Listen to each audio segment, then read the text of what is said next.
Hello everyone, welcome to Arpita Sharma classes. I am your educator Jashan and this lecture will be on current topics in Indian polity series. You can subscribe to Simplifying UPSC with Ease for daily Hindu news analysis, important international organizations, daily MCQs, strategy classes for UPSC CSE, polity classes, economics classes and much more. Arpita ma'am also takes classes on Unacademy Plus. You can use code Sharma20 to get 10% discount. To get all the PDFs, notifications, class notes, you can join our Telegram channel, which is Simplifying UPSC with Ease. Now let's start our topic for today, which is National Population Register NPR and National Register of Citizens NRC. तो ये recently news में क्यों है? Government ने last year ये decide किया था कि एक नेशनल पॉपुलेशन रजिस्टर बनाया जाएगा सितंबर 2020 तक. एक नेशनल पॉपुलेशन रजिस्टर बनाया जाएगा. नेशनल पॉपुलेशन रजिस्टर है क्या? It is a register of usual residents of a country.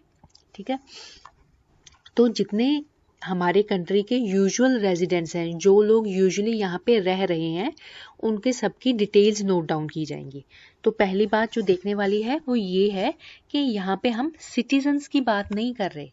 ठीक है, यहाँ पे क्या है? Usual residents. तो इसमें क्या आएगा? जो भी पर्सन किसी एरिया में, इंडिया के किसी भी एरिया में यूजुअली रह रहा है, चाहे वो इंडियन सिटीजन है या फिर वो फॉरेनर है, तो उन सब की डिटेल्स नोट डाउन की जाएंगी. तो पहला क्वेश्चन ये है कि यूजुअल रेजिडेंट है क्या?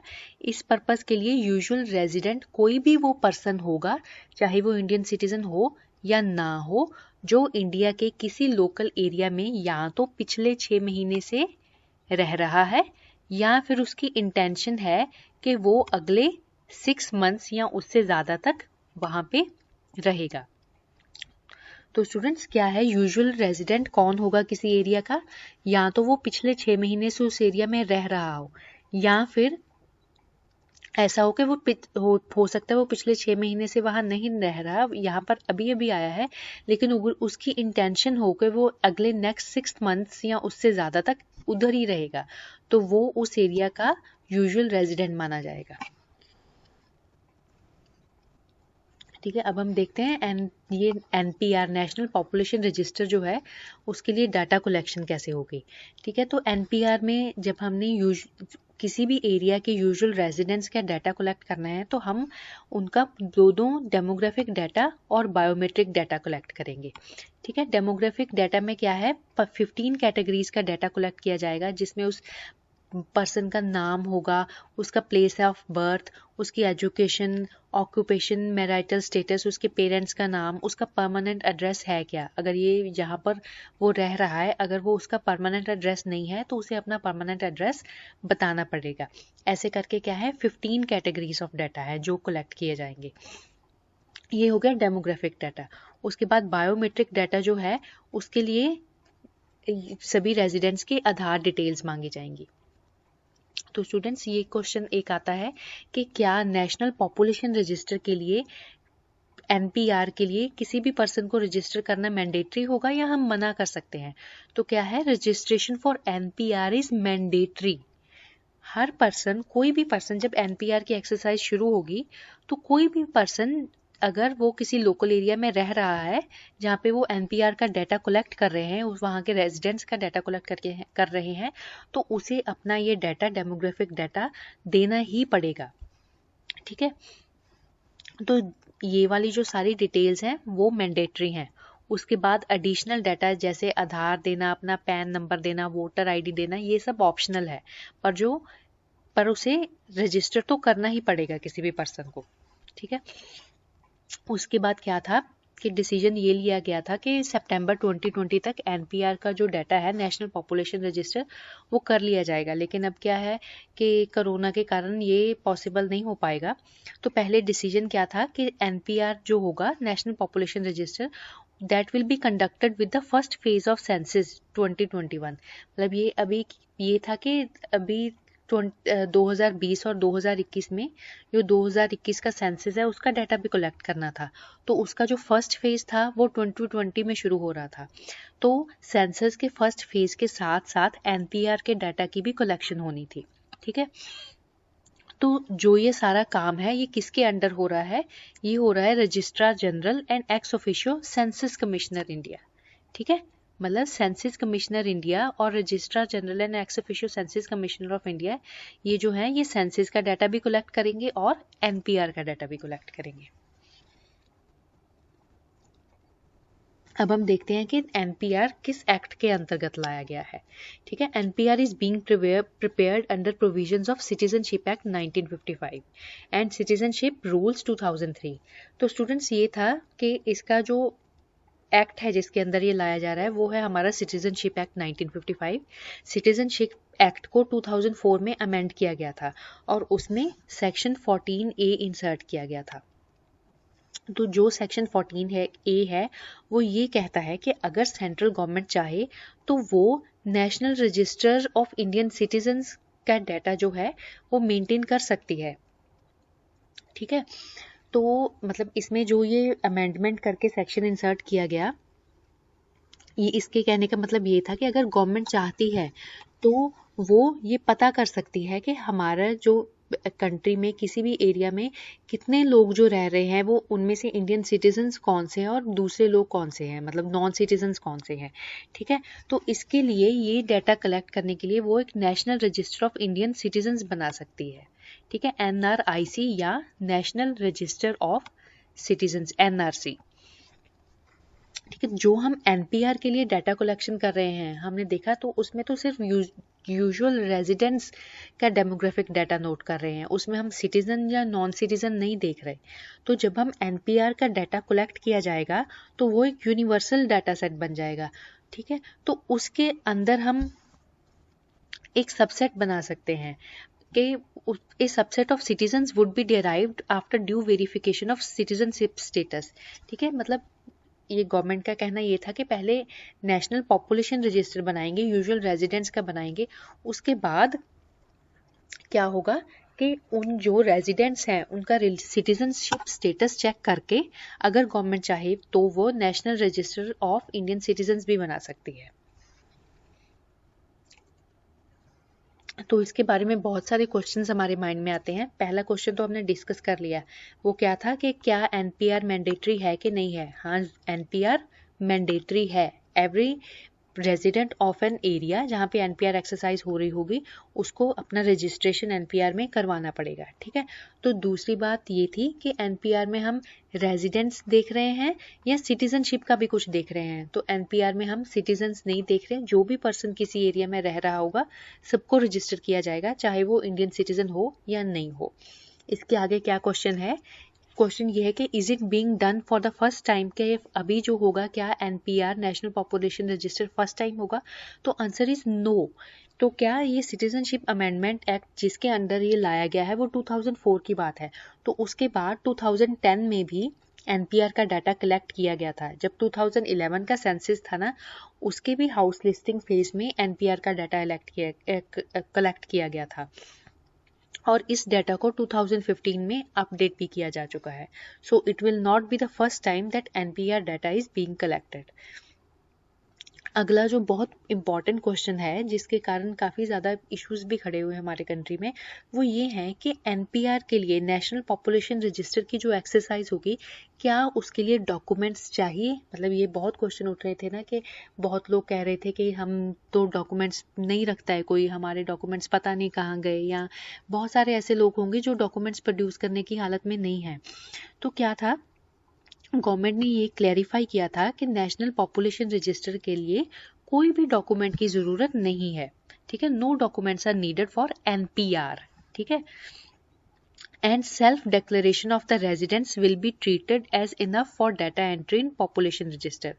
तो गवर्नमेंट का कहना ये था कि जो एनपीआर है वो सिर्फ पॉपुलेशन रजिस्टर है, हम सिर्फ यूजुअल रेजिडेंट्स जो हैं उनका डाटा कलेक्ट कर रहे हैं, इसलिए किसी डॉक्यूमेंट की ज़रूरत नहीं है। ठीक है, क्या, क्योंकि एनपीआर जो है वो सिटीजनशिप के लिए नहीं है। ठीक है, वो सिटीजन रजिस्टर नहीं है, तो एनपीआर के लिए कोई डॉक्यूमेंट नहीं चाहिए। जो रेजिडेंट्स हैं किसी भी एरिया के, जो वो सेल्फ डिक्लेरेशन करेंगे उसी को ठीक माना जाएगा और उसी के बेसिस पे सारा डाटा कलेक्ट किया जाएगा। ठीक है, तो क्या है, एनपीआर के लिए एज पर गवर्नमेंट कोई डाटा नहीं चाहिए। ठीक है, तो स्टूडेंट्स ये था एनपीआर के बारे में। तो आगे हम देखेंगे NRC, national register of citizens. ठीक है, तो यहाँ पे हमने जैसे देखा तो एनपीआर क्या है, यूजुअल रेजिडेंट्स जो हैं किसी एरिया के, उनका सबका रजिस्टर बनाना है। ठीक है, लेकिन उसके बाद क्या हुआ, जो कंट्री में बहुत सारा फरोड हुआ, बहुत इश्यूज क्रिएट हुए, तो उसके पहले गवर्नमेंट का कहना ये था, पहले ये न्यूज़ आ रही थी कि एनपीआर के बाद एक नेशनल रजिस्टर ऑफ सिटीजन्स भी बनाया जाएगा। एनपीआर में तो जैसे हम सबका, पूरी जो एक एरिया की पॉपुलेशन है, सबका डेमोग्राफिक और बायोमेट्रिक डाटा ले रहे हैं, लेकिन उसके बाद उनसे ये भी देखा जाएगा कि उस पॉपुलेशन में से कौन से इंडियन सिटीजन्स हैं और कौन से इंडियन सिटीजन्स नहीं हैं। ठीक है, ये माना जा रहा था कि जो एनपीआर है वो क्या है, वो एनआरसी लाने का, नेशनल रजिस्टर ऑफ सिटीजन्स लाने का फर्स्ट स्टेप है।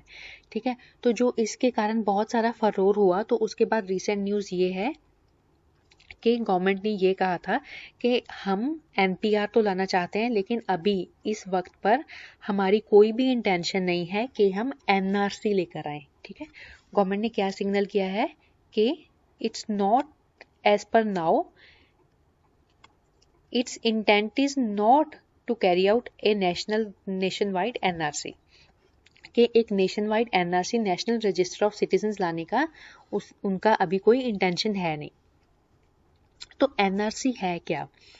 एनआरसी और national register of citizens is a list of all legal citizens of the country with necessary documents. ठीक है, एनआरसी क्या होगा, एनआरसी में क्या होता है कि किसी भी कंट्री के लीगल सिटीजन्स कौन से हैं, जिनके पास अपनी सिटीजनशिप को प्रूव करने के लिए नेसेसरी डॉक्यूमेंट्स भी हों, उनका जो रजिस्टर बनता है, उनका जो नोटिंग डाउन होता है, उसको बोला जाता है एनआरसी। ठीक है, आई होप अब आप एनपीआर और एनआरसी के डिफरेंस को अच्छी तरह से समझ चुके हैं। ठीक है, एनपीआर में क्या था, डॉक्यूमेंट्स नहीं चाहिए। एनपीआर सिर्फ सिटीजन्स को नहीं देखता, वो क्या करता है, किसी भी एरिया के जो यूजुअल रेजिडेंट्स है, जो पिछले 6 महीने से रह रहा है या अगले 6 महीने तक रहना चाहता है, उन सब की लिस्टिंग है। लेकिन उसके ऑपोजिट एनआरसी क्या है, NRC lists all legal citizens of country. ठीक है, एनआरसी में क्या है, सिटीजनशिप की बात आ रही है कि जो एक एरिया में जितने भी लोग रह रहे हैं, उनमें से इंडियन सिटीजन्स कौन से हैं जिनके पास अपनी सिटीजनशिप दिखाने के लिए नेसेसरी डॉक्यूमेंट्स भी हों।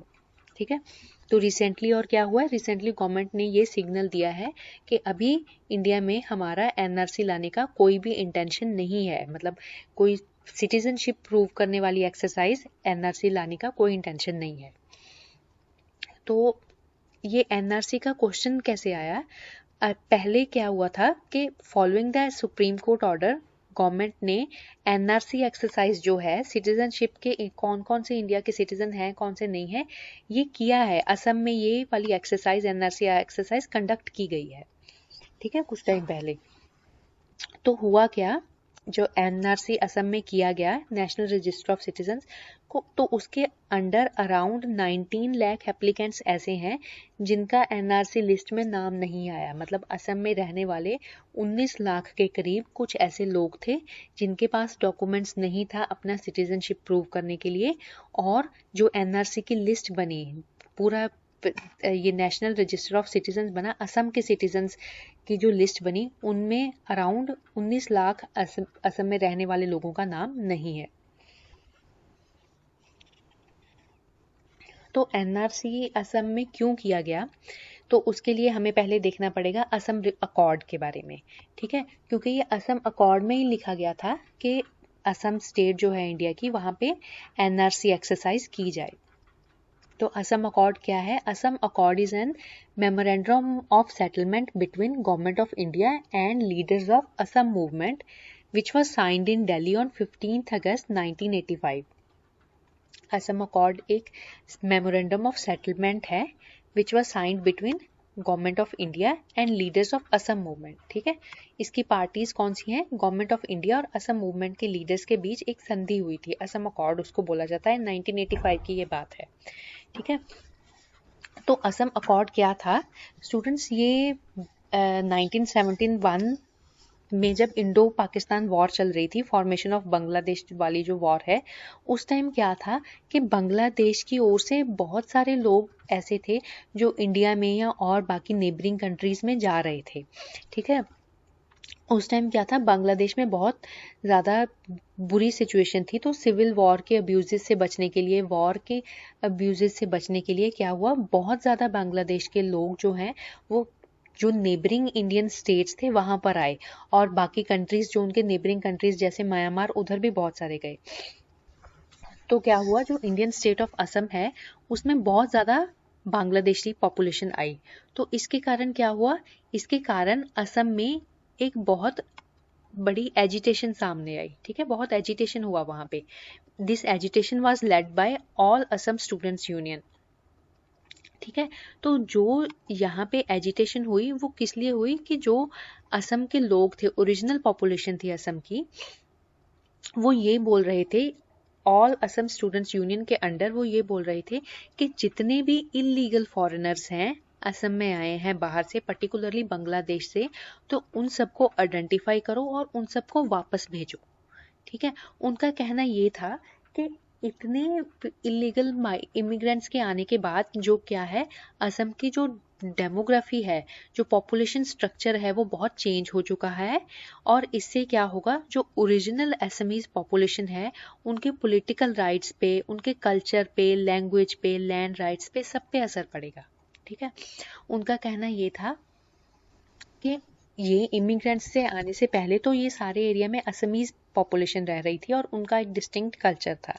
ठीक है, लेकिन बहुत ज़्यादा इमिग्रेंट्स के इन्फ्लक्स के बाद क्या हो रहा है कि हमारा कल्चर चेंज हो रहा है, हमारी लैंग्वेज बोलने वाली पॉपुलेशन कम होती जा रही है, और दूसरी लैंग्वेज जो जनरली बांग्लादेशी इमिग्रेंट्स थे वो बंगाली लैंग्वेज बोलते हैं, तो वो वाले लोग ज़्यादा हो रहे हैं और हमारे लैंड राइट्स पे भी असर पड़ेगा।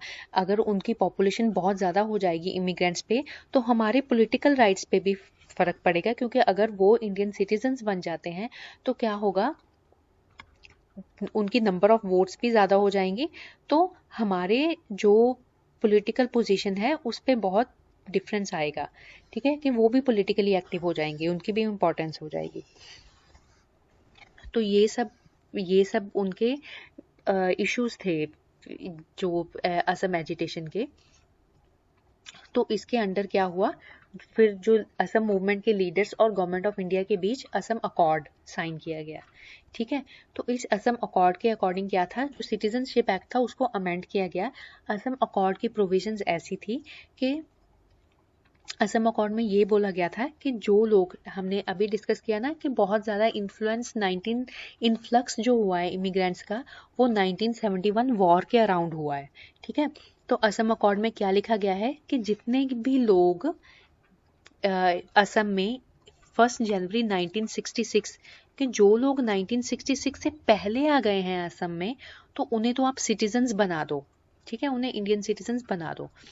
जो लोग 1966 से 1971 25 मार्च 1971 के बीच आए हैं, उनको they are also eligible for citizenship, but after registering and living in the state for 10 years।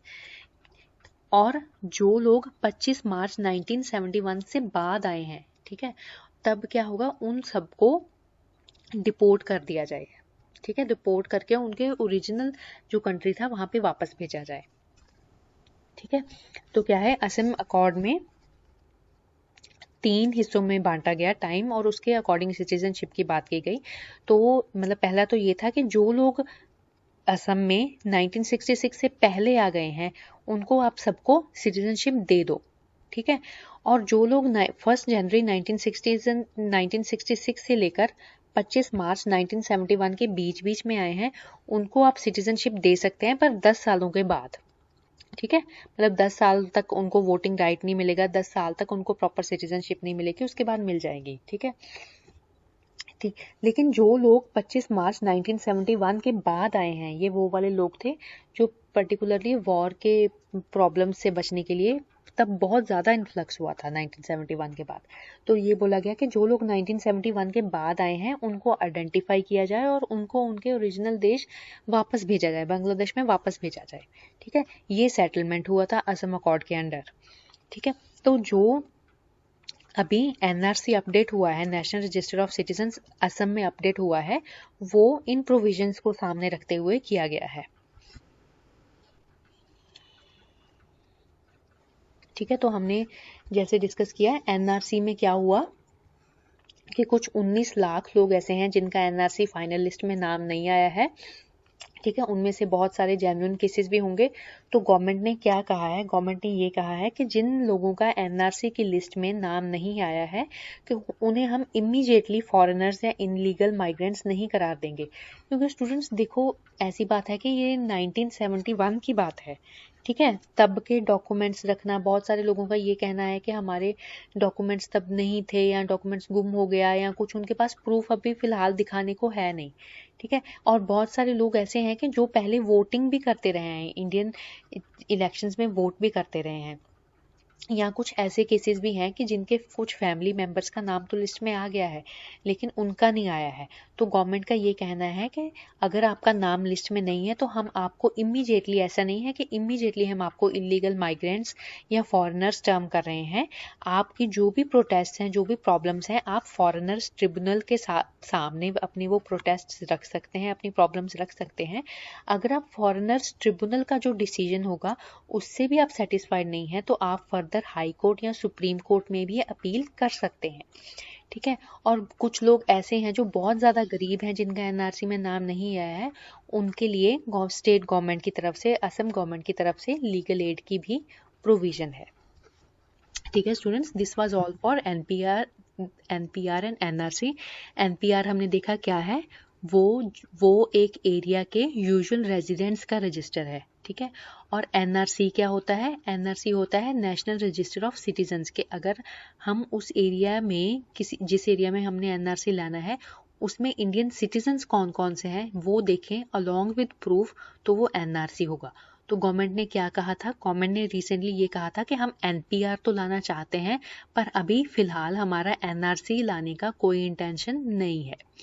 ठीक है, एनआरसी कहाँ पे लाया गया है, असम में। उसके बारे में हमने डिस्कस कर लिया, वो सब असम अकॉर्ड के अंडर हुआ था। और जिन लोगों का नाम नहीं आया है उनके बारे में गवर्नमेंट का क्या कहना है, कैसे वो अपने प्रोटेस्ट रजिस्टर कर सकते हैं, और जो provision of free legal aid for the poor by state government. ठीक है, this was all for today, thank you so much.